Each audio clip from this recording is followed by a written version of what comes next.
J'aimerais bien que ce, Qu'est-ce que tu dis, Daniel?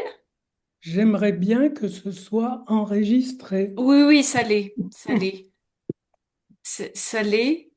Il Bon. faut, j'espère simplement que on te voit voilà, pas en miniature, mais en grand. Et là, on me voit bien. Euh, Oui, si vous pouvez mettre chacun, ouais, en mode, il faudra que je fasse la prochaine fois le webinaire, c'est plus facile, mais là, l'avantage, c'est qu'on voit tout le monde, ce qui est plus sympathique. Oui, on te voit. Moi, j'aimerais bien voir quelqu'un, au moins un. Voilà. Tu en vois plusieurs même. Il y a déjà une vingtaine de personnes arrivées et elles arrivent. Voilà. Donc nous allons démarrer pour cette première conférence de notre cycle. Il est vrai que nous avons fait un premier temps, effectivement, suite à notre retour d'Israël, où nous nous sommes réunis en novembre pour un peu évoquer notre délégation en Israël. Voilà, je pensais qu'il nous a semblé important qu'on puisse se parler de ce qui se passe parce que effectivement des boycotts des universités israéliennes. Donc le 20 novembre, nous avons transformé cette première séance en retrouvailles et en discussion autour des boycotts et comment lutter effectivement contre les boycotts à l'université, notamment les boycotts de certaines universités françaises à l'égard de nos homologues israéliens et notamment d'universités israéliennes. Bon, les choses sont pas réglées, mais il nous paraissait intéressant que ce soit des chercheurs qui puissent en discuter. Voilà, donc la première conférence est aujourd'hui et tu inaugures notre cycle de conférences sur la haine comme idéologie euh, politique. J'admets Martine, voilà. Et donc nous sommes très honorés, Daniel Siboni, de t'avoir parmi nous au RRA. Donc je rappelle que le RRA est un réseau académique et non pas informel. Il est au cœur de l'université puisqu'il est une fédération de recherche en fait qui implique 8 universités. 8 universités sont entrées dans le partenariat et ces universités font exister le RRA. Voilà. Donc on est au cœur de l'université.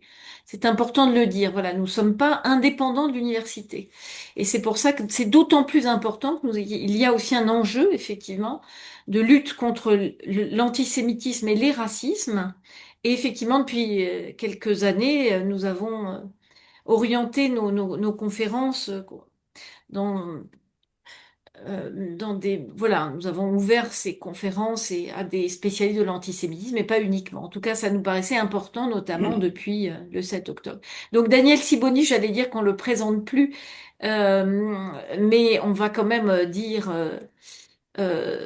deux mots, donc il est psychanalyste, on le connaît surtout comme psychanalyste, auteur évidemment, écrivain et psychanalyste, mais il a été mathématicien, il a été chercheur, donc professeur des universités et philosophe. Voilà, il a beaucoup écrit, un hommage lui a été rendu il n'y a pas très longtemps à l'Institut Elie Wiesel, un très bel hommage. Voilà, il a donc écrit beaucoup, bon, beaucoup de livres, hein. Je pense que, et quoi, quarantaine, cinquantaine, Daniel, je n'ai pas compté, mais je pense qu'on doit être à une 50. 50. Tu fais, voilà. Donc les derniers, on va dire, C'est peut-être ce qu'on les, a fêté. voilà. Ah d'accord, c'était Voilà. fêté les 50 ouvrages. Bon, Voilà. moi je t'ai connu il y a très longtemps par un livre qui s'appelle La haine du désir. Mhm. C'est ce livre-là, il y a très longtemps quand j'étais étudiante en psycho, voilà, qui m'a beaucoup inspirée. Et évidemment, il y a énormément de livres sur le conflit israélo-palestinien. Il a beaucoup écrit. Il y a Coran et Bible en 2017. On peut peut-être donner les derniers euh, sur aussi très très divers sujets, hein, Xénophobie, culpabilité. voilà, sur le cinéma aussi, son dernier livre chez Herman. Et on peut aussi citer sur l'antisémitisme, évidemment, il y a beaucoup de travaux sur l'antisémitisme. Et notamment un livre de 2001 sur le racisme, une haine identitaire. Peut-être que tu nous en diras quelque chose. Le racisme, une haine identitaire en 1988, réédité en 2001. Voilà, je pense que vous trouverez évidemment sur Internet de quoi vous nourrir sur la vie et l'œuvre de Daniel Siboni. Et donc, nous avons beaucoup de chance de l'avoir ce soir avec nous à Herrera. Et nous t'en remercions. Et on te laisse la parole pour 45 minutes, et ensuite nous discuterons. J'espère que mes collègues auront des questions. Nous avons des doctorants présents, très contents, des doctorants sont présents. Voilà, et évidemment des collègues et des gens qui nous suivent en dehors de l'université, mais pas mal de collègues sont là, de chercheurs. Bon, c'est à toi. Bien, merci de votre accueil et de m'éviter de rappeler des repères bibliographiques. En effet, mon premier texte sur le racisme s'appelle L'affect racial, avec T, pour dire que le racisme cherche toujours la ratio, la raison, ju- jusqu'à se limiter à la raison au point de la rendre un peu folle. Mm. Et donc ce texte, il date de 1975 et il a été repris dans mes écrits sur le racisme, qui sont des années de 85, je crois, qui ont été ensuite repris dans le racisme, une haine identitaire. Et j'étais content de trouver cette, non pas une définition, mais cette homologie, que le racisme est une haine identitaire, Mm. ce qui veut dire qu'il témoigne d'une atteinte à l'identité, une atteinte qui est ressentie comme presque irréparable et qu'on ne peut réparer qu'avec le corps de l'autre. Voilà. Enfermé dans l'insulte dont on l'enveloppe, et ça semble pouvoir un peu apaiser le, le sujet raciste, c'est-à-dire celui qui est saisi par cette déficience, cette atteinte identitaire et qui tente de la réparer. Et pour le dire autrement, et cet affect que j'ai appelé affect racial, qui peut saisir des identités, les identités les plus variées. Cet affect, il vient signifier la souffrance et la difficulté d'un sujet à faire avec son manque à être, qui est le manque à être de tout le monde, que j'appelle aussi la faille ontologique de chacun. Il a du mal à faire avec cette faille qu'il ressent comme un manque et pire, comme un manque provoqué.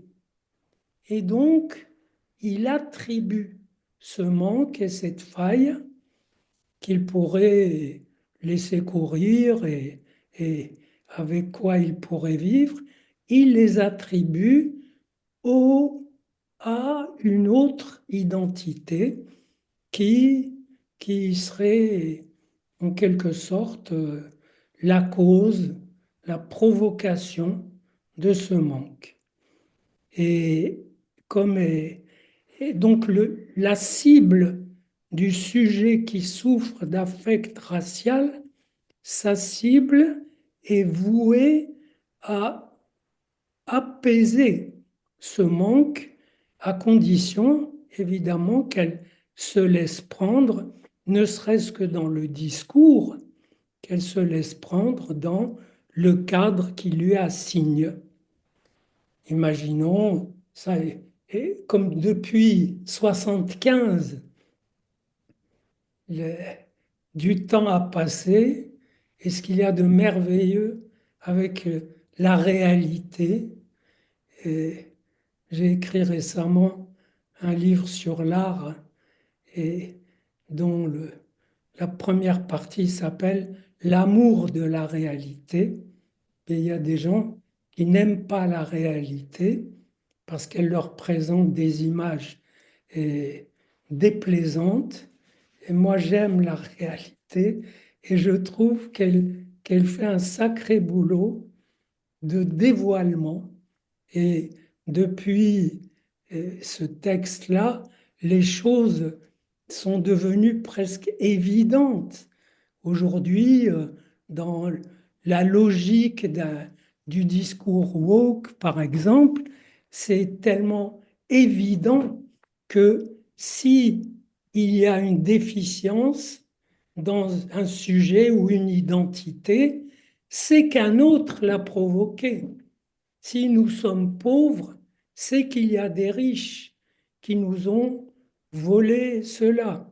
Si nous sommes impuissants, c'est qu'il y a des puissants qui ont programmé cette impuissance, etc. Mais au départ, ça n'était pas si évident. Mais c'est le sujet lui-même qui écrivait euh, dans sa chair ces équivalences-là. Alors en effet, la question de la haine, je l'avais posée dans ce texte que j'avais intégré dans le livre La haine du désir. Parce que effectivement, si il y a cette haine raciale, raciale avec T, c'est-à-dire s'il y a cet affect où la ratio est dérangée et cherche à se rétablir, moyennant le sacrifice de l'identité opposée. Et s'il y a cette haine, c'est que le sujet a beaucoup de mal à se débrouiller avec son désir, et notamment avec le manque intrinsèque au désir.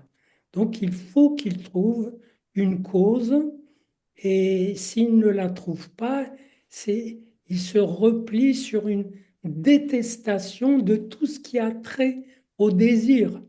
Par exemple, un certain racisme envers la psychanalyse et les psychanalystes relèvent de cet ordre d'idées. C'est-à-dire que on déteste les psychanalystes parce que non seulement ils, ils, ils parlent de manque, ils le travaillent, etc., mais ils ne cessent de remuer la question du désir et du sujet dont certains voudraient bien être débarrassés par quelque chose, et c'est pas ce qui manque sur le marché. Le produit le plus efficace, c'est la croyance. S'il y a une croyance sur laquelle on peut s'appuyer pour régler la question de ce qu'est un bon désir et un mauvais désir, c'est c'est tout bénéfice. Mais là, je viens d'avancer un mot, la croyance, et je fais un raccourci pour vous dire que dans mes travaux sur la croyance, il est ressorti que la croyance est une forme simplifiée de l'amour. Donc je vais dire quelques mots de l'amour. Puisqu'on parle de la haine, il faut bien dire quelque chose de l'amour. L'amour, qu'est-ce que c'est? L'amour, c'est le fait de projeter une part de soi sur l'autre avec l'espoir d'un certain retour. Et sachant que la part de soi qu'on projette, elle est narcissiquement chargée. Ça veut dire que ça suppose qu'on s'aime un peu soi-même. Si on ne s'aime pas, c'est très difficile d'aimer. On ne cherche plus l'amour, on cherche une dépendance, on cherche un lien qui puisse soutenir le sujet dans sa chute vertigineuse, dans le vide ou la mélancolie. Donc, supposons que le sujet s'aime suffisamment, mais comme il en a marre de s'aimer, de n'aimer que lui, il a besoin, un moment ou l'autre, de projeter une part de soi sur l'autre, moyennant quelques bribes d'identification, quelques mouvements de mémoire, quelques rappels archaïques ou non. Mais il fait cette projection et il attend un retour. Eh bien, la haine, dire que c'est le contraire de l'amour paraît grossièrement simple et en fait ça ne l'est pas. Je vais vous montrer que la haine, d'un certain point de vue, si on la prend comme le contraire de l'amour, ça se tient. Parce que la haine, c'est la tentative d'arracher de soi une part de l'autre et de la rejeter, soit la lui rendre, soit la piétiner, soit la consumer, la détruire. Et comme cet arrachement est difficile, eh bien, il s'ensuit la haine, c'est l'affect qui émane de cet arrachement difficile et compliqué d'une part de l'autre qu'on a en soi et qui s'est implantée pour des raisons variables. Alors je sais que le sujet de notre propos ce soir, c'est la haine collective et la haine comme facteur politique. Et je vous signale en passant que beaucoup de choses sont des facteurs ou des instruments politiques. La religion est un facteur politique, la culture, l'art est un facteur politique, euh, l'école, l'éducation, la propagande. Donc, bien sûr que la haine va être instrumentée, mais je vais vous dire par quel procédé. Et je prendrai encore un exemple individuel, mais instructif. L'autre jour, on m'a parlé d'une personne, d'une femme que son mari a trompée, et donc la banalité absolue. Mais voilà, chez elle, ça a déclenché, et ça le déclenche très souvent dans ces cas-là, de la haine pour cet homme. De la haine qui très vite, presque instantanément, essaye d'être partagée. Comment une jeune mère trompée peut-elle partager la haine totale qu'elle vient d'avoir pour son homme? Vous l'avez deviné, c'est en la faisant partager par les enfants, ce qui a un effet dévastateur puisque ça les prive de père et ça prive le père de sa progéniture. Ça, c'est dévastateur. Les hommes privés de leurs enfants pleurent. Et c'est une souffrance assez peu connue parce qu'elle n'est pas médiatisée. Donc, eh bien, cette personne fait exactement ce que fait une identité qui a une croyance un petit peu intime qui est dans son noyau identitaire, eh bien, ce qu'elle fait quand elle décide de mettre en acte la haine qu'elle contient dans sa croyance, eh bien, elle décide de la faire partager par le plus grand nombre possible de gens. Alors, ben voilà qui nous ouvre des perspectives intéressantes parce que elles vont coller de très près à l'actualité. Donc, je vais forcément prendre un exemple de la haine anti-juive qu'il y a dans la mouvance islamique. Alors, pour être convenable, je dirais, dans la mouvance islamiste ou dans la mouvance de l'islam radical.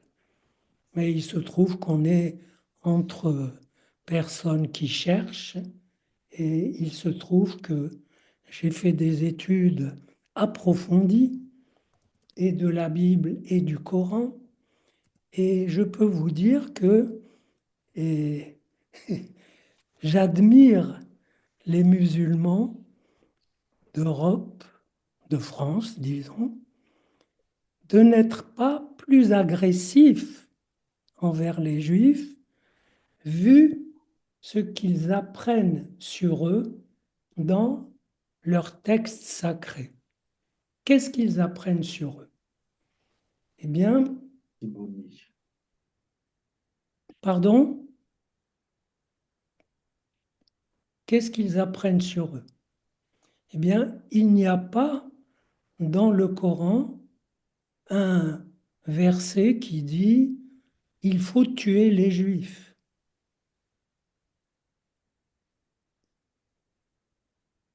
On m'entend? Oui.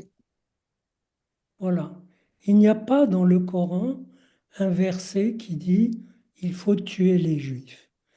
Mais ce qu'il y a, avec un nombre d'occurrences impressionnant, ce sont ce que j'appelle des syllogismes suspendus. C'est-à-dire une phrase comme Allah a préparé l'enfer à ceux qui ne croient pas. Et quelques lignes plus haut ou quelques lignes plus bas, on trouve les Juifs disent qu'ils sont croyants, mais ils mentent. Et c'est le fidèle lui-même qui, gaillardement, se hasarde à conclure le syllogisme. Donc, Allah prépare l'enfer pour les Juifs.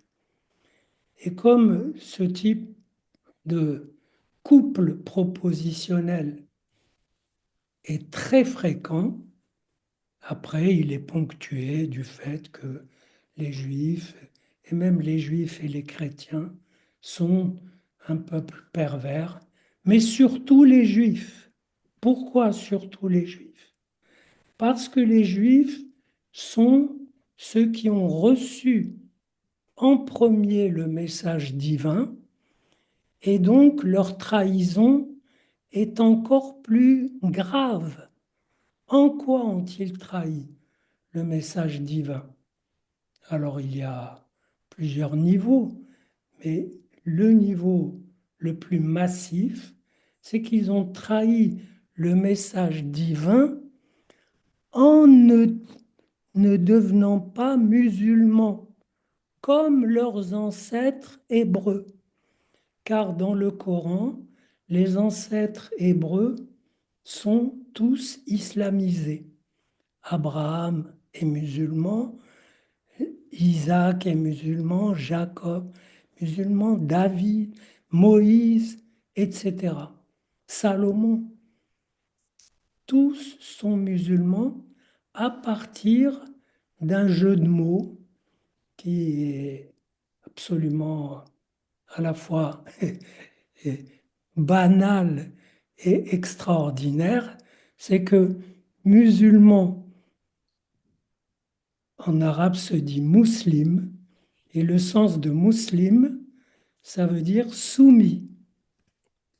Donc, il manquerait plus que ça, que Abraham, Jacob, David, Moïse ne soient pas soumis à Dieu. Mais comme ils se sont déclarés soumis avec le mot musulman dans le Coran, ils sont, par ce décalage du jeu de mots, ils sont musulmans.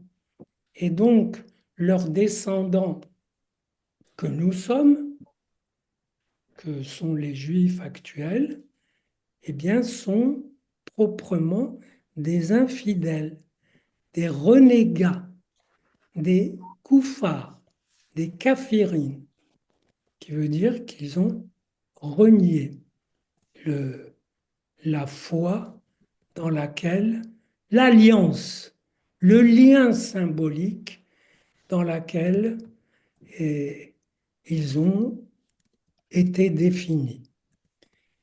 Alors, tout ça n'explique pas la haine et n'explique pas pourquoi cette haine. Très bien, les Juifs sont des infidèles et les chrétiens aussi d'ailleurs, parce que ils ont associé, les chrétiens c'est différent, ils ont associé à Dieu un homme et Dieu ne tolère pas qu'on lui associe. C'est un monothéisme strict. Donc, il n'y a pas euh, de, de sympathie pour les gens du livre en tant qu'ils sont des infidèles. Vous remarquez que s'ils sont ciblés par ce projet infernal, ce projet qui les voue à l'enfer, surtout les Juifs, s'ils sont voués à cela, c'est que il y a d'autres éléments qui entrent en jeu. Parce que cette haine ne vise pas seulement les descendants renégats et infidèles des grands Hébreux bibliques. On parle là du système culturel islamique. Je vous parle des racines de l'islam. Et ce que nous appellerons des radicaux de l'islam, ce seront des gens qui se tiennent très près des racines de l'islam. Et il y a des gens qui se tiennent un peu plus loin, ça forme une couche un peu plus distance, des musulmans qui se tiennent encore un peu plus loin, et ainsi de suite. Et vous avez comme ça un feuilletage, une stratification de niveau de radicalité ou de ferveur et par rapport à, et défini par la distance au noyau basique qui est donc un projet tout à fait agressif et haineux pour les Juifs. Mais ça ne nous dit pas la cause de cette haine. Après tout, on peut être infidèle et, et puis, euh, et puis être sympathique, convivial, et vivant, et que on puisse vous foutre la paix. Mais c'est que le Coran s'en prend aussi aux Juifs qui ont écrit la Torah. Il y a un verset qui dit Malheur à eux pour ce qu'ils ont écrit. Qu'est-ce qu'ils ont écrit? Ben, ils ont écrit la Torah qui est en vente dans les librairies et la Bible, c'est-à-dire les prophètes qui s'y rattachent. Mais apparemment, ce qu'ils ont écrit ne convient pas aux fondateurs de l'islam, puisqu'il les maudit. il dit qu'ils ont falsifié la vraie version.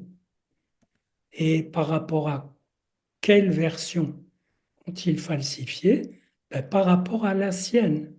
Donc vous voyez, il y a un système d'autoréférence auquel s'ajoute le fait que quand je dis on peut être infidèle et puis qu'on vous foute la paix, non, parce que vous allez voir comment cette haine joue un rôle central dans l'édifice coranique qui l'amène à combattre les infidèles. Et c'est un secret de Polichinelle que l'islam a une visée conquérante, planétaire. Et certains disent que ça se fera par par la conviction, par la convivialité, par d'autres choses.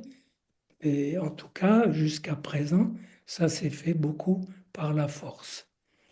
Alors pourquoi leur en veut-il à ce point? Et là, il faut qu'on rattrape des définitions de la haine qui ont été données par de grands penseurs, des philosophes. Et pourquoi leur en veut-il à ce point?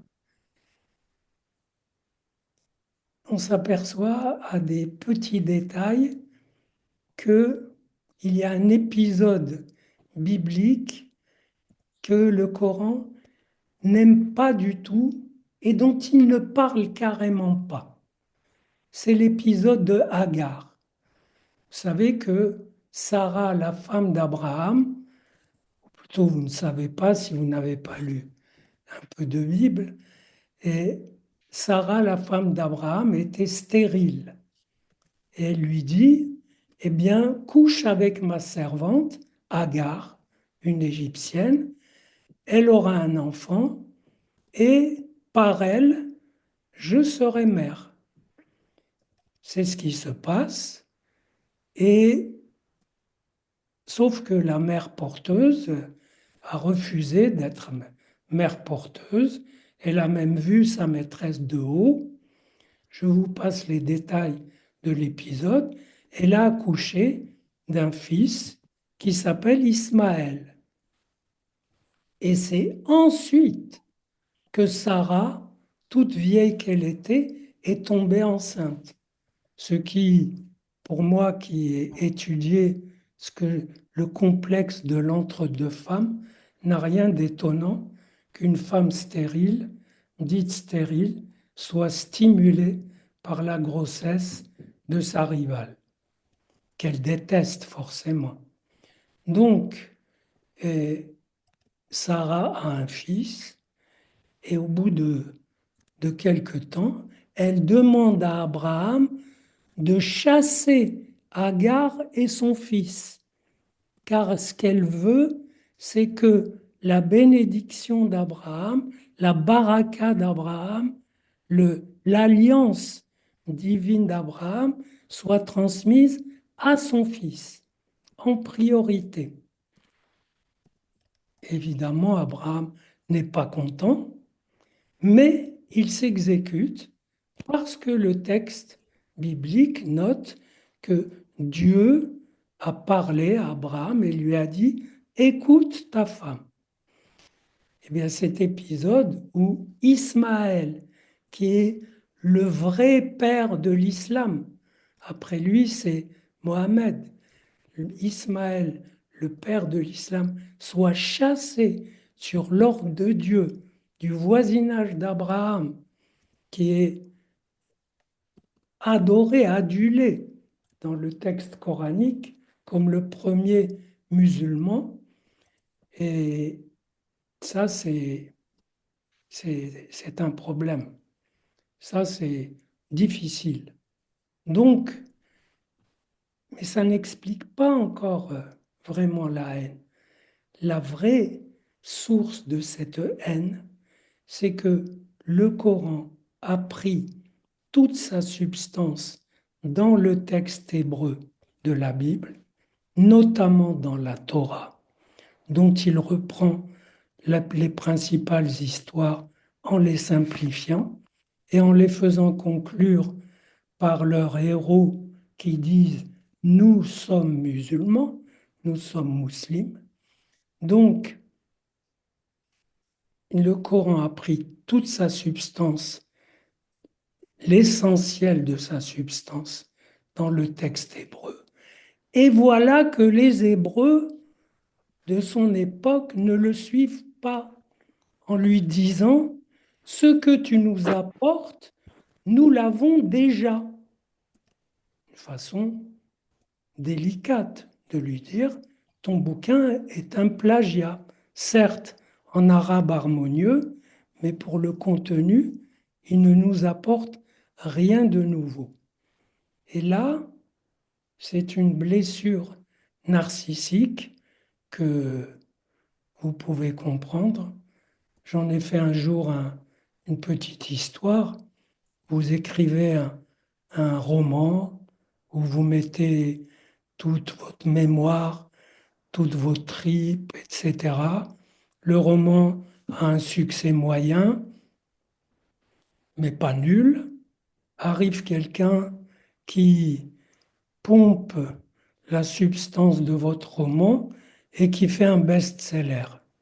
Ce qui est sûr, c'est qu'il ne veut pas vous voir au cocktail de lancement de son livre.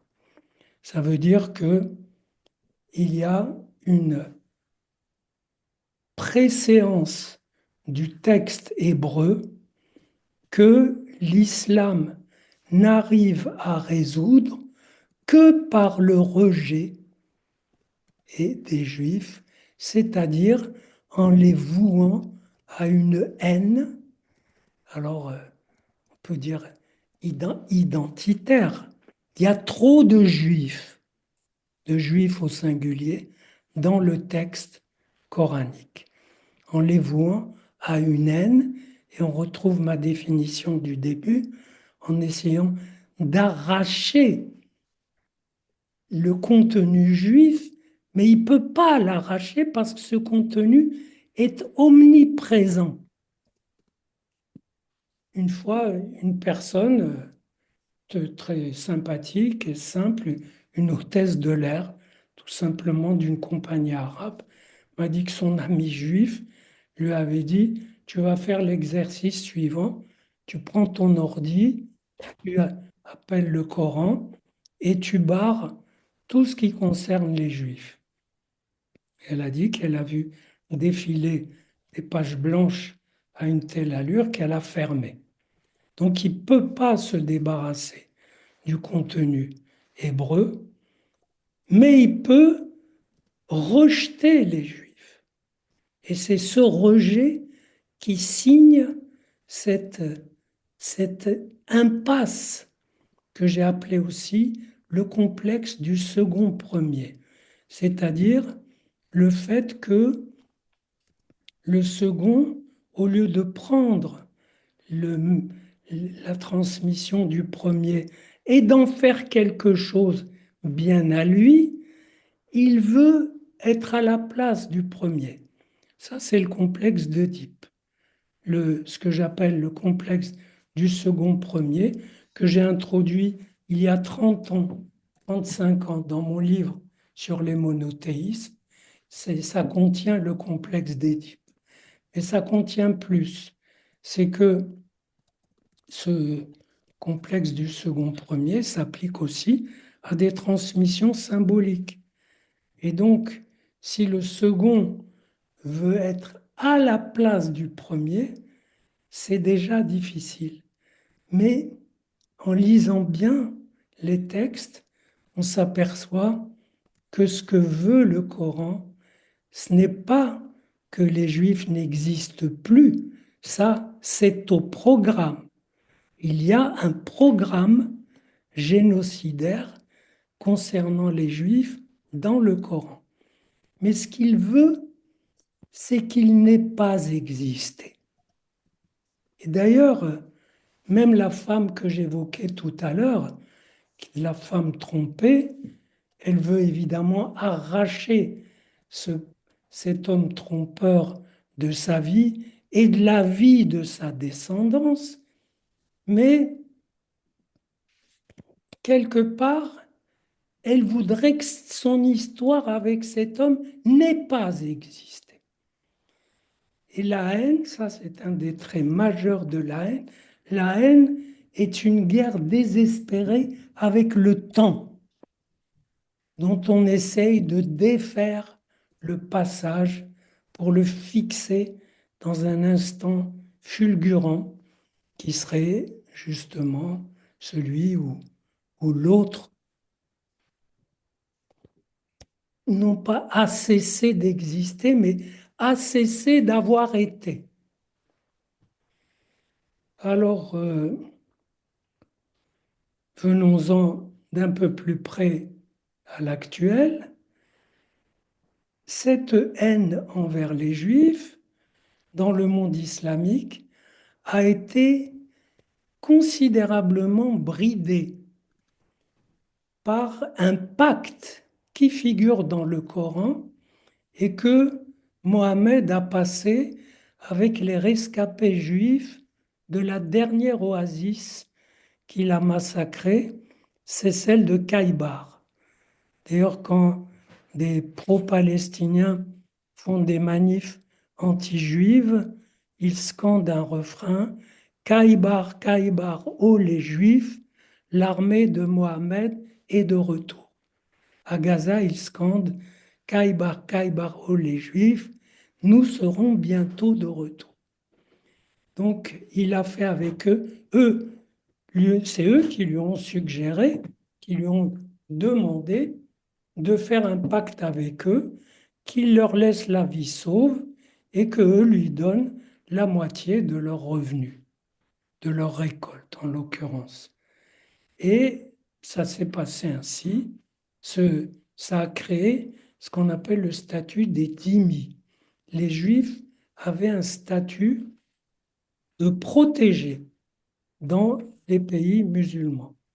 Ça ne les protégeait pas du mépris des, des musulmans, puisque moi j'ai grandi à Marrakech, mon grand-père devait passer sa babouche au brou neuve, au brou de noix, parce que pour la noircir, et les tenues des juifs étaient des djellabas noirs, parce que il était impensable qu'un juif parade avec une babouche rutilante. Donc, ça ne les protégeait pas du mépris, mais ça les protégeait et d'une façon un peu perverse. Et c'était un pacte avec le pouvoir pour les protéger des abus du pouvoir. De sorte que quand le pouvoir était abusif, eh bien, il faisait des descentes, des petits massacres, ça et là, et surtout des descentes les jours de fêtes juives, pas seulement Hanouka, comme en Australie, ou Simchat Torah comme le 7 octobre, il y a toutes sortes de fêtes juives. Il y avait une descente la veille. Si on ne payait pas une rançon, eh bien, les fêtes se passeraient mal. Chez les Juifs, c'est très important que les fêtes se passent bien. Et donc, voilà ce qui... et comment est-ce qu'on rejoint la, la réalité concrète? Alors, cette haine, donc, était relativement euh, jugulée. La première fois que des islamistes se sont trouvés face à des juifs non dhimmis, non protégés par la loi islamique, c'était le 7 octobre. Et c'est pourquoi ils s'en sont donnés à cœur joie. C'était de la pure substance juive. Et ça vous ce que je vous ai dit vous éclaire aussi sur le fait qu'après avoir violé une femme, il pouvait la brûler ou la mettre en morceaux. Il semblait poursuivre les victimes au-delà de leur mort. Et moi, jusque dans leur à leur naissance, si je puis dire, dans leurs racines. La haine veut déraciner l'autre dans- de son enracinement dans l'être. Et je l'interprète comme une traduction gestuelle de cette impasse coranique où on veut que, ou même en noircissant les Juifs, on n'est pas assez satisfait. Il faut les poursuivre d'une haine éternelle. Et il faut surtout essayer d'arracher leur avoir été. Voilà. Et donc, c'était la première fois. Alors, comment la réalité a évolué? Eh bien, cette haine n'était pas très vendable en territoire occidental, surtout en Europe, où il y a eu quand même la Shoah, c'est-à-dire où euh, le- la traque des Juifs, le harcèlement des Juifs a révélé où ça menait. Ça menait à la chambre à gaz et à la Shoah par balle, à 6 millions de morts. Donc, c'était pas du tout vendable. Arrive cet événement incroyable, la résurgence de l'État juif, c'est-à-dire une souveraineté juive. Et là, ça ravive cette haine parce que dans cette haine, on peut tolérer des juifs puisqu'ils sont protégés, on peut même être aimable avec eux, faire du commerce, mais qu'ils soient souverains, c'est impensable. Pire, qu'ils soient souverains au point de tuer des musulmans dans une guerre provoquée par les musulmans. Mais que des juifs tuent des musulmans, vous ne mesurez pas à quel point c'est carrément une effraction dans l'imaginaire traditionnel de l'islam. Et c'est ce qui se passait. Donc, on a lancé l'idée que ben, ces juifs, il faut les déconsidérer, il faut faire partager, voilà, le programme, c'est de faire partager cette haine coranique des juifs, cette haine de l'islam traditionnel pour les juifs. Il s'agit de la faire partager par le plus de monde possible.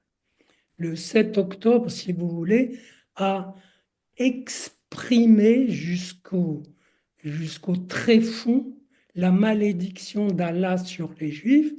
Il s'agissait maintenant de les faire maudire par le plus de monde, de préférence par toute la planète. Et donc, première étape, on a, on a inventé l'idée que les Palestiniens étaient privés de leurs terres. Alors je vous renvoie à mon petit livre Les non-dits d'un conflit. Si vous vous informez, vous verrez que les Palestiniens, à chaque étape, et il y en a eu 5 ou 6, où il leur était possible de faire un État, ils l'ont refusé. Et on ne comprenait pas pourquoi.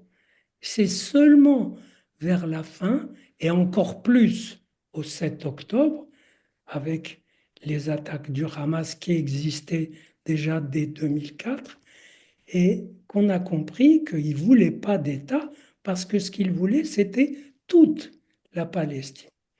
Donc on a lancé, et ce sont d'ailleurs les soviétiques qui ont créé la notion de peuple palestinien en 1965 pour avoir un pion de plus au Proche-Orient. Donc, on a lancé l'idée que les, que Israël opprimait les Palestiniens, les spoliait de leurs terres, etc. Ça déjà, ça faisait d'Israël un État colonialiste, ce qui paraissait confirmé par les colons de Cisjordanie. Alors ça dépend de la virulence de l'interlocuteur. Il peut admettre que les c'est seulement en Cisjordanie qu'il y a des colons, mais s'il est virulent, c'est tout Israël qui est une colonie, même si on ne sait pas de quel État.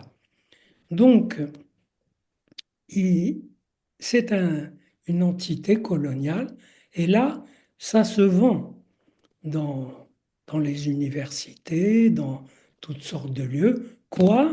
Il reste encore une puissance coloniale, mais c'est insupportable. Et beaucoup de blondinés ignorants et surtout décidés à rester ignorants, peu enclins à s'informer, se sont joints aux différents noyaux islamistes hyperactifs dans la mouvance de politistes grassement payés par le Qatar. Mais voilà que il y a le 7 octobre. Et le 7 octobre, suivi de la riposte d'Israël, parfaitement prévisible, de ce point de vue-là, les stratèges du Hamas ont été impeccables. Non seulement ils ont doublé la bande de Gaza d'une ville fantôme par en dessous, qui est difficilement prenable, mais avec en plus leur stratégie des, des boucliers humains, etc. Mais ils ont fait en sorte qu'il y ait beaucoup de pertes collatérales. Et donc là, c'est carrément l'humanisme occidental qui est aux aguets, en éveil, vigilant. Il n'a pas réussi à qualifier la guerre d'Israël de génocidaire, puisque ni la Cour pénale ni la Cour de justice n'ont qualifié les actions d'Israël de génocide. Il faut le savoir. Mais une des deux cours a perfidement marqué que il faut quand même qu'Israël fasse attention à ne pas faire de génocide. Et vous savez, les processus primaires en psychanalyse, c'est connu. Ça veut dire que le mot génocide étant présenté, on vous dira, vous entendrez, la Cour internationale a qualifié de génocide, ce qui est faux. Donc là, c'est la mouvance humaniste qui se dresse, les gens devant leur télé, à qui on présente des images de victimes, comme dans toutes les guerres, et qui disent mais c'est pas regardable, c'est un génocide, c'est très clair, etc. De sorte que, de ce point de vue-là, l'islam a marqué des points, l'islam radical, si vous voulez, a marqué des points, puisque il réussit à faire en sorte que ce que veut le Hamas soit voulu par des foules importantes, mais pas majoritaires, parce que je pense que la masse des gens dans les pays d'Europe et d'Occident est relativement consciente. Et je terminerai là-dessus. J'en veux pour preuve que au Canada et hier en Australie, les gouvernements sont en train de lever l'exception religieuse dans les appels à la haine. Et moi, je me suis senti entendu parce que je réclame ça dans tous ces livres que je fais sur l'islam et le Proche-Orient. C'est que on vous traite de sale juif, c'est un délit. On vous dit Dieu a dit que vous êtes un sale juif, c'est inattaquable. Eh bien, il semble que grâce au sacrifice humain des différents massacres, y compris celui de Sydney, eh bien, que certaines consciences se réveillent et que donc, peut-être que cette haine identitaire de l'islam, qui est un prototype quand même de haine collective, que cette haine ne puisse pas s'exprimer aussi librement qu'elle l'a fait. Je vois que le temps a passé, j'ai dépassé les, les 40 minutes. On était absorbés et je pense qu'il va y avoir des remarques, des questions, interrogations. Qui voudrait... Jean Slamovit est là. Je ne sais pas si tu as retrouvé ta voix. Jean, peut-être toi qui connais bien le travail aussi de Daniel Siboni, qui aurait envie de poser une question. Il y a René Frégosi. Oui, Oui, bonsoir. Bonsoir Daniel, bonsoir à tous. Oui, Daniel, tu as parlé de peur du désir. Et j'aimerais bien que tu reviennes là-dessus et que tu articules ça au sexuel. oui, c'est la question. Mhm. Ben, évidemment que tout ça, c'est articulé au sexuel et même au génital et à la génération, c'est-à-dire à la procréation. Et que les deux étant liés, la procréation et le sexuel sont intrinsèquement liés, contrairement à ce qu'enseignait Lacan.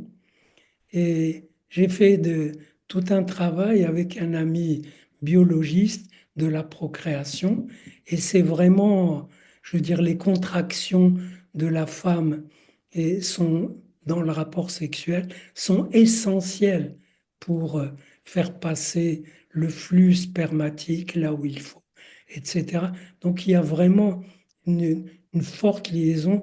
On s'est laissé euh, bluffer par les techniques de procréation qui affichent que c'est séparé, c'est séparé quand c'est séparé, mais en principe, c'est lié. La nature a prévu que ce soit lié.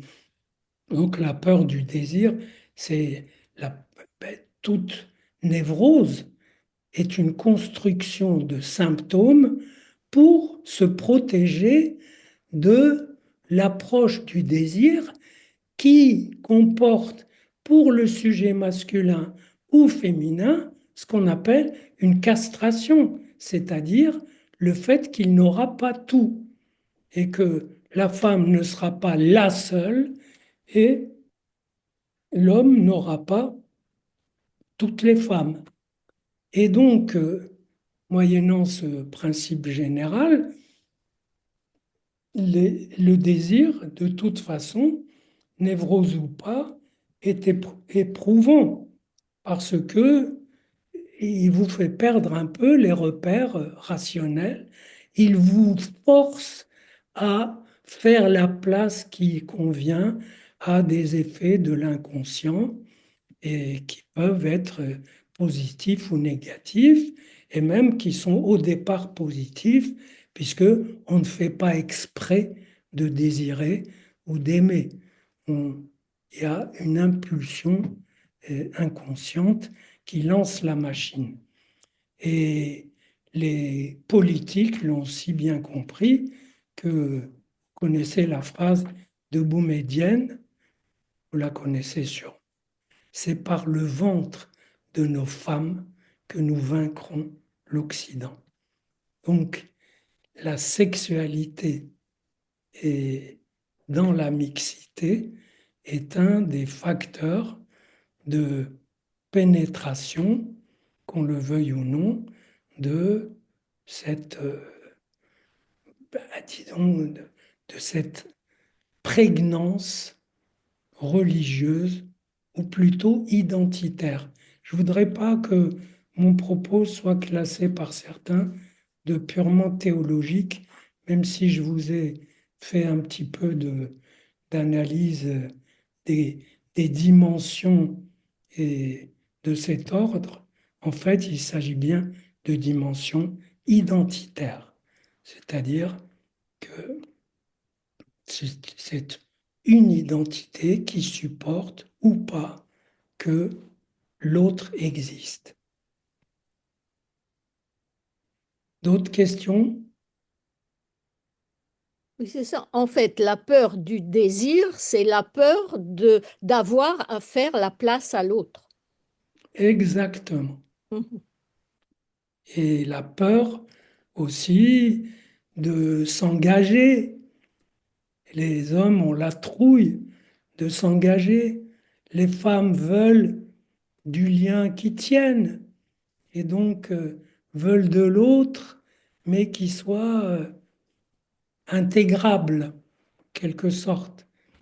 Et les hommes ont peur du lien parce que c'est, en fait, ça leur évoque la loi. Et la loi, elle a un aspect castrateur. C'est elle qui leur dit, tu n'es pas tout, alors qu'il se croyait tout quand il était enfant, et tu n'auras pas tout. Et tu distingueras jouissance et désir. Je ne vous l'ai pas dit, mais ça va de soi. La haine procure une telle jouissance que il faut vraiment un sursaut éthique et, et- et disons d'une énergie de vie pour s'en dégager, parce que c'est merveilleux. Et contrairement à l'amour, l'amour donne des jouissances ponctuelles, mais on ne peut pas dire que l'amour soit continuellement délicieux.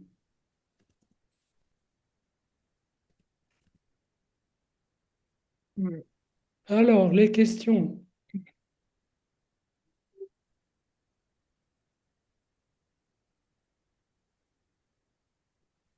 Donc en fait, ça plonge dans les racines. La haine a sa source dans les racines, c'est-à-dire comme tu dis bien, la radicalité, ça, un lien avec la radicalité. Donc la prise de conscience peut-être déjà aussi pour les personnes de d'où vient la haine. Mais comment faire, comment poursuivre, comment rester humain, comment rester en lien, comment rester, Eh bien, euh, figure-toi que les intéressés hmm, se sont posé ta question et ont toujours tenté d'y répondre. Dans le monde musulman, et la réponse la plus courante, c'est le clivage. Le clivage, il y a la haine d'un côté, qui est un pivot dans l'édifice islamique, et il y a la convivialité. On peut vivre ensemble, faire du commerce et avoir des relations, y compris même amoureuses. Donc il y a le clivage qui facilite beaucoup les choses. Maintenant, et à un niveau plus évolué, parce que vivre dans le clivage, c'est quand même pas très stimulant pour la créativité et pour le désir. Mais à un niveau plus élevé, je dirais qu'il y a un travail d'information. Ça veut dire que moi j'ai même mis au point un- comme un petit test. Est-ce que vous êtes au courant de la haine coranique envers les Juifs?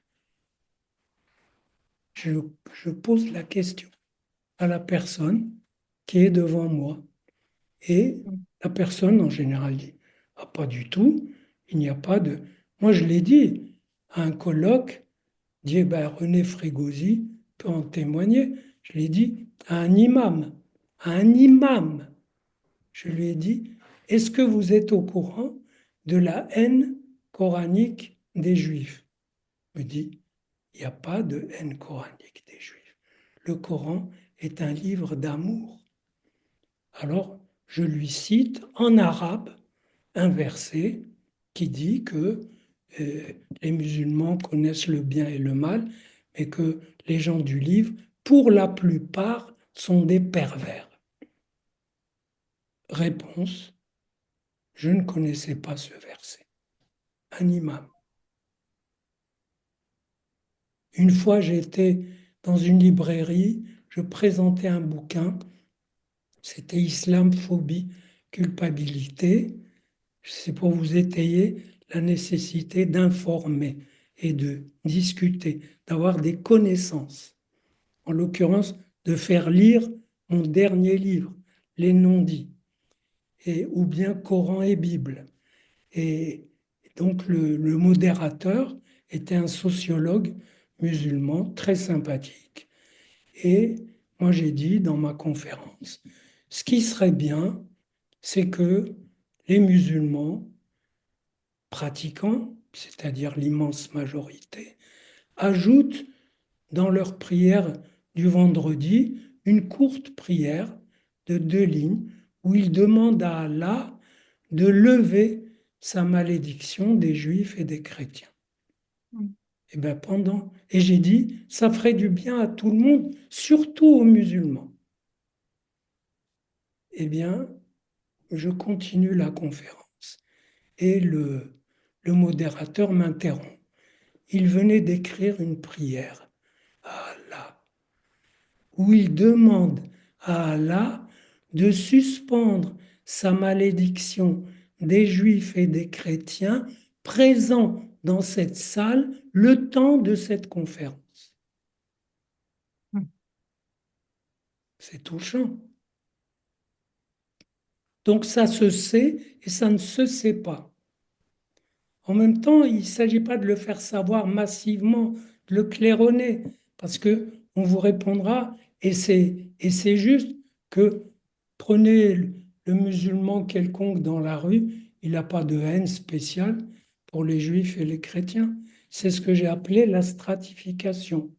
Il y en a qui sont de plus en plus distants du noyau, du réacteur nucléaire de cette haine radicale, mais quand il y a un acte, quand il y a une mise en acte de cette haine, eh bien, c'est très rare que ceux qui sont dans les couches supérieures désavouent cet acte. Désavouent. Même le brave, le courageux bonhomme Ahmed Al-Ahmed, qui a désarmé l'un des tueurs à Sydney. Il l'a désarmé, mais il lui a pas tiré dans les jambes. C'était quand même un tueur qu'il avait devant lui. Il ne voulait pas euh, indisposer ces 2 personnes parce que il faut savoir que le lien entre les modérés et les radicaux est plus subtil qu'on ne pense. Il n'y a pas un clivage parce que les modérés ne désavouent pas les radicaux parce que il est dit dans l'islam que Dieu préfère ceux qui font la guerre sainte, ceux qui font le djihad. Et donc, les modérés qui ne le font pas sont trop contents que les radicaux le fassent pour qu'eux ne le fassent pas. Je parle des musulmans traditionnels. Et donc, ils ne sont pas le type. euh, Ça aurait été un occidental qui l'aurait désarmé, il l'aurait pas laissé reprendre sa position de tir. Donc, il y a une déférence pour ceux qui font le djihad, et c'est d'ailleurs leur argument, non seulement pour être payés, pour que leur famille soit payée, mais pour faire taire et bâillonner, comme à Gaza, toute objection sur le mode, nous on risque nos vies pour la gloire de Dieu, dans le chemin d'Allah, et vous, vous êtes en train de nous emmerder avec je ne sais quoi. On a une question, André Le Rousseau. Oui, je voulais tout d'abord vous remercier pour cette analyse. Je voulais vous poser une question. Excusez-moi.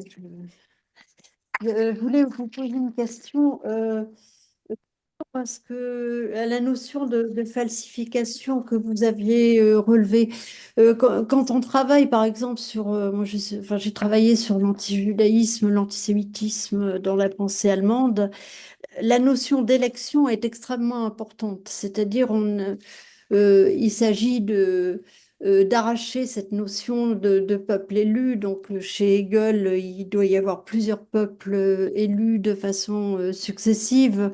Chez Fichte, il y a une tentative d'usurper l'élection pour l'Allemagne. Est-ce que cette notion d'élection est présente dans, enfin, est un facteur dans cette haine que vous avez présentée des musulmans par rapport aux juifs? J'ai l'impression qu'on est dans un autre registre avec la falsification. Tout à fait. L'élection n'est pas du tout contestée. Et il n'y a aucun effort pour la contester. Il la reconnaît. Il reconnaît et il cite, parce qu'il cite des passages de la Torah. Et, j'ai donné aux enfants d'Israël la terre et jusqu'au-delà du Jourdain. Donc, le Coran reconnaît que cette terre dite de Palestine par les Romains, que cette terre appartient, a été promise par Dieu ou par la transmission à ce peuple, et il reconnaît qu'il a reçu le premier le message. Mais il dit qu'il a été falsifié, et on comprend ce qu'il veut dire par là, c'est que le message, la bénédiction d'Abraham, aurait dû aller à Ismaël, et que dans la Torah, elle va à Isaac.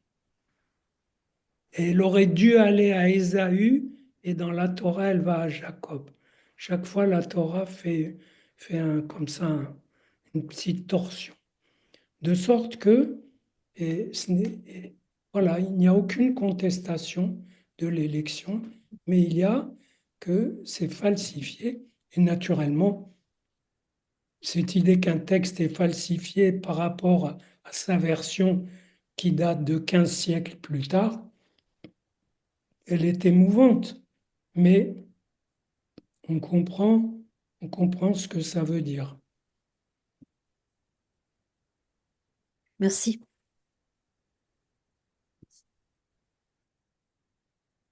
Souhaite poser une question.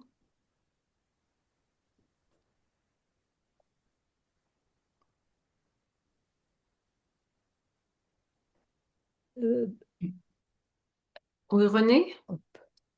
oui, oui, peut-être. Moi, ce qui m'intéresserait, c'est de revenir sur arracher leur avoir été. On est vraiment dans la pathologie. Faire que ce Hmm. qui a été n'ait pas été. Tout à fait. Et ça, c'est vraiment le nœud De la haine. de la haine, de cette pathologie, en fait. Parce que Oui, là, on est vraiment même au-delà du déni du réel. oui. Hmm. Et, Je vous ça, l'ai dit, c'est une guerre désespérée avec le temps, ouais, puisque rien ne peut faire que ce qui a été n'est pas été. n'est pas été, et, et donc d'où la tension intrinsèque à cette haine. Hmm, Mais je parlerai difficilement de pathologie, parce que quand une aberration comme celle-là est partagée hmm. par 1,5 milliard de gens, il faut une autre type de catégorie. Et donc, je ne dirais pas pathologie, je dirais une approche singulière du temps, parce que, et qui a des conséquences pratiques. Et si le monde islamique n'a découvert l'Amérique qu'au XVIIIe siècle, Mhm. et il y a des raisons à ça, Ça veut dire que la jouissance que comporte cette complétude, puisque le point de fuite de l'identité construite par le Coran et donc par la Oumma, sa plénitude, elle comporte un point de fuite qui est obturé par la haine des Juifs. Mais sinon, ce point de fuite, ben, il, il ferait que le ballon bougerait. Et tandis que si c'est obturé, c'est refermé sur sa jouissance. Figurez-vous que, je vous donne un exemple, la jouissance est haineuse. Et il y a un restaurant à Gaza qui s'appelle euh, Nova. Mm. Un restaurant qui vient d'ouvrir, luxueux, qui s'appelle Nova. Normalement, on nomme un lieu, pas si ça se réfère à une guerre, on le nomme par une victoire, une, un événement comme ça où on a brillé. Et là, on le nomme par le massacre d'une foule désarmée et, et on se régale avec ça, si je puis dire. C'est un lieu de restauration, de, donc où on prend du plaisir. On prend du plaisir à Nova. On ne peut pas le dire mieux. Et gestuellement.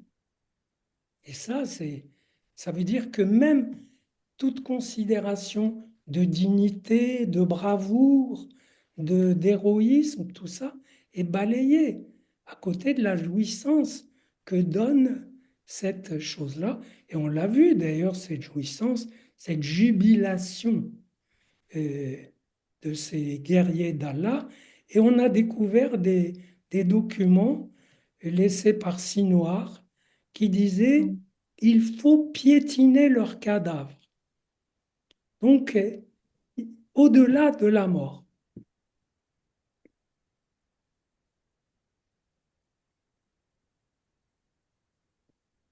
Bien, bah Mm. écoutez, C'est bien, tu ponctues tout seul. vous n'avez On va pas ponctuer.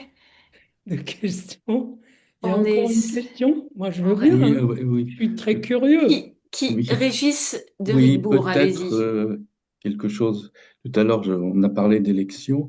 Moi, j'associais pendant le, la conférence brillante de Daniel Siboni que sur le nazisme, la haine des Juifs sous le nazisme, il n'y avait pas de courant là. Alors, il y avait un livre, il y avait Mein Kampf. Mein Kampf, c'était un ramassis de choses qui existaient dans la culture allemande et autrichienne. Mais et comment articuler là, la psychanalyse et cette haine-là qui est née en Allemagne? Ah, là, je vous renvoie à un petit livre que j'ai écrit il y a 20 ans qui s'appelle L'énigme antisémite, Mm, où j'analyse ça à fond, mais pour vous donner une réponse un peu rapide, et c'est clair que le nazisme ayant défini ce qu'était l'identité vraie et supérieure, vous remarquerez qu'il n'a pas eu, et naturellement dans cette identité vraie et supérieure, les juifs sont des dérangeurs, ce sont des parasites, ce sont des gens dont il faut se débarrasser. Et, mais quelque part, le nazisme n'a pas essayé de faire partager sa haine des juifs par d'autres. Si les autres étaient antisémites, tant mieux. Mais sinon, ce qu'il voulait, lui, c'est des convois qui puissent partir commodément vers les chambres à gaz et des commandos de la mort en Ukraine. Donc, il n'a pas cherché à la faire partager. Ça n'était un facteur politique qu'au niveau le plus vulgaire du politique, ça veut dire pour doper l'enthousiasme des foules. pour désigner le bouc émissaire. Vous voyez? Et ce qui déjà est pas mal. Mais l'idéologie sur laquelle ça se fondait n'avait pas un fondement sacré et n'était pas articulée sur euh, le livre des Juifs, par exemple. C'était une entité autonome qui ne veut pas être dérangée dans sa plénitude et qui donc considère les gens comme les Juifs justement comme des perturbateurs. Et, et vous voyez que ça s'inclut dans ce que j'ai décrit, mais ce que j'ai décrit va plus loin. Nous avons affaire aujourd'hui à quelque chose de plus fort que le nazisme et de plus nombreux déjà, avec en plus une puissance financière apparemment très considérable, comme le Qatar, qui, qui littéralement paye des salaires à tous ces parleurs de politologues qui analysent les situations, qui a sa chaîne télé, qui infiltre la culture. Quand je pense que l'idéal pour M. Trump, c'est que le Qatar investisse encore plus aux États-Unis, il faut la sottise d'un pur businessman. Mais donc, on a affaire à quelque chose de tentaculaire et qui se met en symbiose avec des tendances, comme je vous l'ai dit, des jeunes aujourd'hui qui en diraient, mais vous voyez, c'est des tueurs, et regardez ces victimes, on le montre des victimes, et on dit c'est des colonialistes. Donc, il y a pas photo, ils y vont. Mais au bout de quelque temps, ils voient bien que ça ne mène pas plus loin. Moi, je trouve un des, une des chances que la réalité donne aux esprits critiques, c'est par rapport à cette question palestinienne, c'est quand même qu'avec tout le soutien planétaire dont elle dispose, elle n'est pas bougée d'un iota pour ce qui était de ses buts, et c'est normal, puisque son but réel est inscrit à la fois dans le Coran et dans la charte du Hamas, c'est l'élimination de l'État juif, de la souveraineté juive. Voilà. Merci. Hmm. Bon,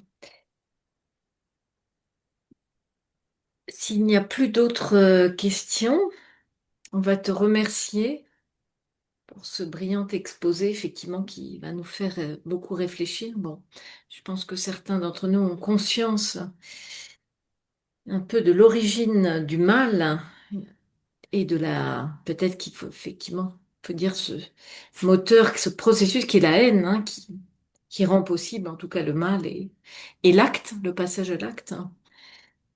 Bon, merci à tous et merci à toi, Daniel Voilà, Sibony. merci et Merci beaucoup. bonne route. Merci, au revoir. Au revoir. Au revoir.